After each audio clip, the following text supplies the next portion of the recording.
Senator Pervez Rashid کہتے ہیں کہ پی ٹی آئی کا فوکس ترمیم اور قانون سازی پر کم، کسی کی رہائی پر زیادہ ہے۔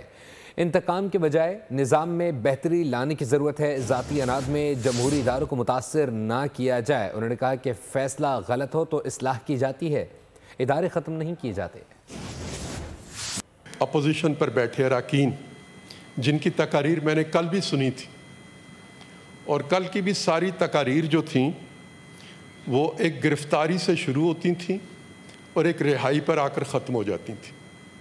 ترمیم کے بارے میں کوئی ایک لفظ بھی میں نے کل کی کسی تقریر میں نہیں سنا۔ پاکستان کے سیاسی کارکنوں نے ان کو آزادی دلانے کے لیے کوڑے کھائے، پاکستان کے سیاسی کارکنوں نے ان کو آزادی دلانے کے لیے جیل کی صعوبتیں برداشت کیں۔